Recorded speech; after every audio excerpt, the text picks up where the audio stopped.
বাংলাদেশ এখন ধ্বংসের পথে।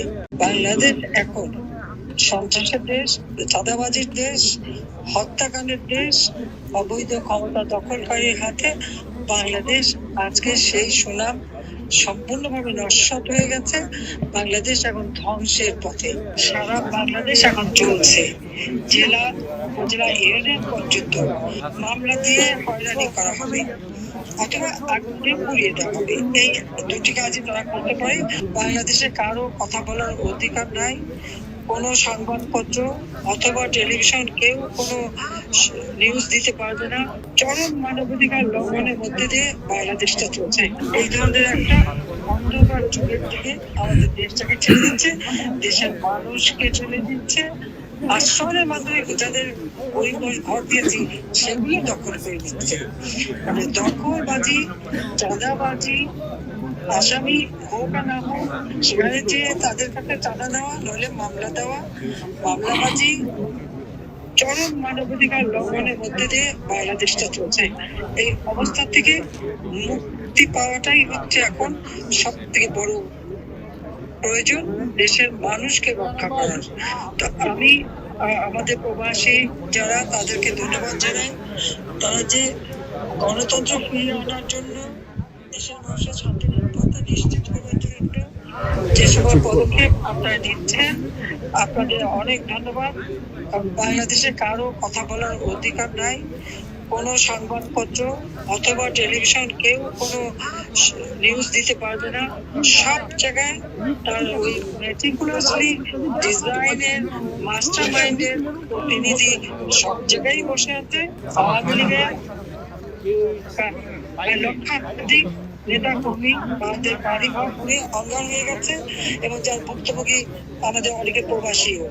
তো আমি আপনাদের সবাইকে এইটুকু বলবো যে দেশের মানুষের জীবন মান রক্ষা করা, তাদের জীবনের শান্তি ফিরিয়ে আনা, কর্মসংস্থান ব্যবস্থা করা, দ্রব্যমূল্য নিয়ন্ত্রণ করা, ন্যায় বিচার নিশ্চিত করা, আইনের শাসন নিশ্চিত করা, এটা একান্তভাবে অপরিহার্য। তার জন্য আপনারা যে আন্দোলন করছেন সেজন্য আপনাদেরকে আন্তরিক ধন্যবাদ জানাচ্ছি। আর আন্তর্জাতিক ভাবেও আমার এটাই আবেদন থাকবে যে একবার ফিরে দেখো আওয়ামী লীগ 2009 সাল থেকে এই 24 সাল পর্যন্ত বাংলাদেশকে উন্নয়নের রোল মডেল হিসেবে বিশ্বব্যাপী প্রতিষ্ঠিত করেছিল। বাংলাদেশ ছিল বিশ্বের কাছে উন্নয়নের বিস্ময়।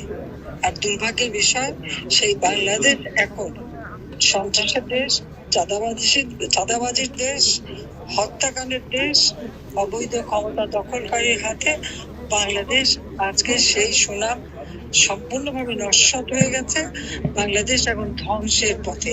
এই ধ্বংসের হাত থেকে দেশ ও জাতিকে সকলে মিলে রক্ষা করতে হবে, সেটাই আমার সকল কাছে আবেদন। সবথেকে দুঃখের বিষয় জাতির পিতার নাম মুছে ফেলা, তারকে অপমান করা। ওই 32 নম্বর আমাদের 2 বোনের ওই সম্পত্তি আমরা নিজেরা ভোগ করিনি, আমরা ট্রাস্ট করে জনগণকে দান করে দিয়েছিলাম। আমাদের স্বাধীনতার স্মৃতি বিজড়িত, সেটাও আগুন দিয়ে পুড়িয়ে দিয়েছে। আর আমাদের বাড়িঘর সব পুড়িয়ে লুটপাট করা হয়েছে। কাজে সারা দেশের মানুষেরই যেমন সবকিছু গেছে, এটা নিয়ে আমাদের কোনো আফসোস নাই। আফসোস একটাই যে দেশটাকে সোনার বাংলা করে তোলার পথে আমরা এগিয়ে নিয়ে যাচ্ছিলাম, দ্রুততার সাথে বাংলাদেশের মানুষের জীবন বা কোথাও হাঁকার ছিল না, কোথাও ভিক্ষাবৃত্তি ছিল না, মানুষের জীবনে স্বস্তি ফিরেছিল, সেটাকে নস্যাৎ করেছে। এবং সাধারণ মানুষ, সাংবাদিক, সংস্কৃতিসেবী, সংখ্যালঘু সম্প্রদায়, ব্যবসায়ী সম্প্রদায় প্রত্যেকে আজকে জীবনে হাহাকার।